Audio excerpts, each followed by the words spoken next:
Maraming salamat dahil papansin ka dati sa lounge.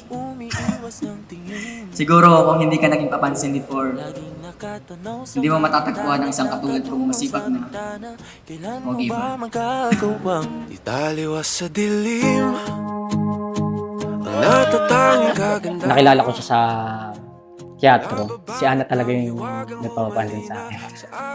Nagpapansin ako sa kanya. Nais masilayan ang iyong mga matang puno ng lihim at ng kislan. Pananatili ng galang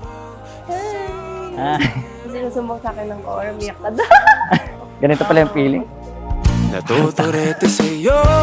Hindi alam kung bakit ba ako nabig. I'm looking forward for another pretty little baby, no? I'm ready to be grandma for you, anak. I love you so much. Yun ang pinapanalangin ko sa Diyos na maging successful kayong mag-asawa. Gawanan nyo kami ng apo. Para maging masaya. Yan lang. I love you. I love you. I love I you, love bro. you. Tinanggal niya yung glasses niya. So sabi ko, hindi kami close first time ko siya makita. Uy, lagay mo nga. Ang cute mo doon. Hindi. Sobrang kulit niya. Napansin ko rin siya. So, ayun, na-develop din ako. Niligawan niya ako. Bakit? Sino nagsabing ako ng ligaw? Hindi ako mapapagod at magsasawang alagaan ka at ipagluluto ng masasarap na pagkain at alam kong masasarapan ka sa akin. Hindi alam kung bakit ba ako nabighani sa iyo.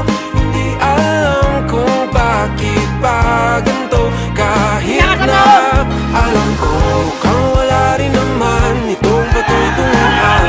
Kahit pa ilaan lahat ng oras sa iyo, hindi titigil hanggang ako ng dahilan ng iyong ngiti.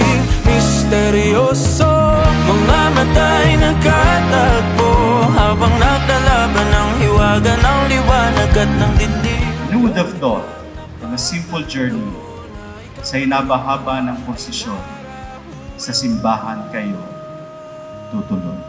Prepping and spending the last days thinking about how this day would go. It's finally happening. Walang pero basta ito ay totoo. I'll see you at the altar.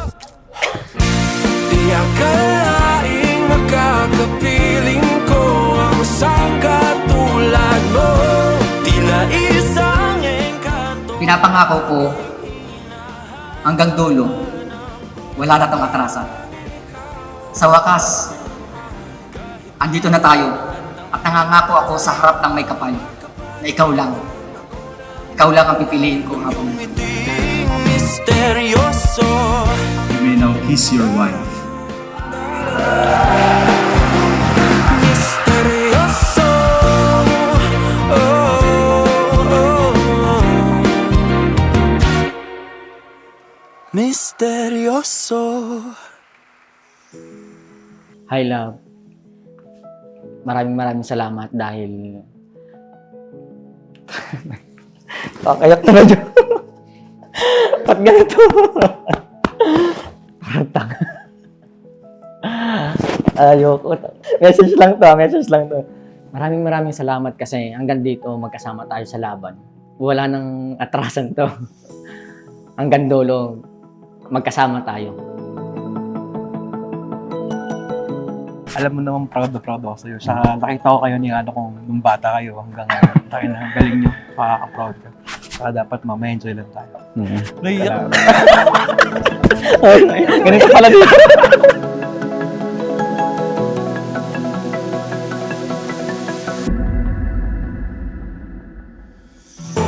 We saw each other grew up, and maybe the hardest part is finding out who we were individually in terms of career, our dreams, ano ba talaga yung pangarap namin both for ourselves and for the both of us. Parang nawalan na ako ng gana dito sa Pilipinas talaga. Parang nagpaalam ako sa kanya na ay nga, kailangan kong umalis. We were confused. siya gusto niya mag-abroad. Eh, syempre ako, parang hindi ko kaya yun eh. Gusto ko kasing tuparin talaga yung pangarap ni Anami. Hindi lang ni Anami, talagang pangarap namin dalawa na magkaroon ng bahay, nasasakyan, ng ganitong wedding. So ngayon parang hindi naman pala kailangan. Final blow is, pinilit ko talaga siyang wag nang umalis and try doing business here. And ayun, really, it's God's direction for us. Hindi pala kailangang umalis ng ibang bansa para lang siya yung nagpatunay sa akin, siya yung nagmulat sa akin kung bakit kami hanggang ngayon nagsasama kami at hindi pala kailangan lumayo.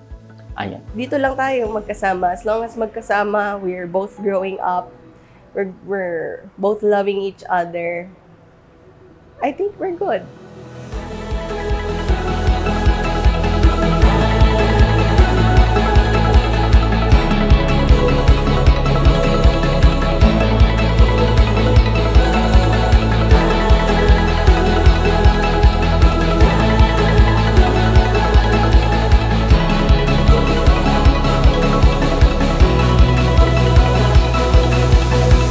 Marami kaming challenges din ni Anami na nalampasan namin.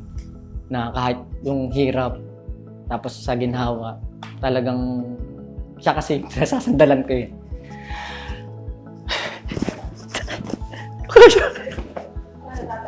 Hindi ko kaya talaga. Sobrang gusto ko kasi niya.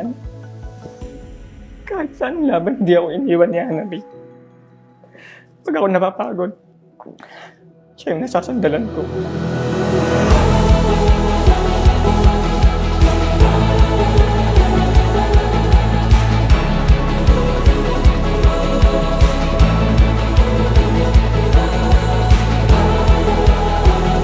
I'm excited to build a future with you. As much as sobrang saya ng past 8 years, I would give up everything for it to happen again.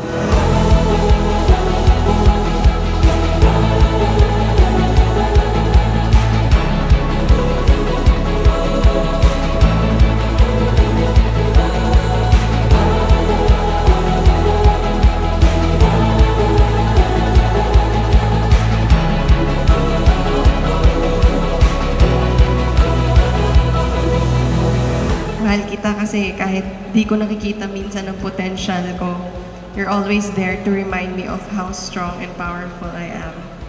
Ako magiging pahinga mo kapag pagod ka na sa buhay. Palagi akong magpapasalamat kay Lord dahil binigay ka niya sa akin.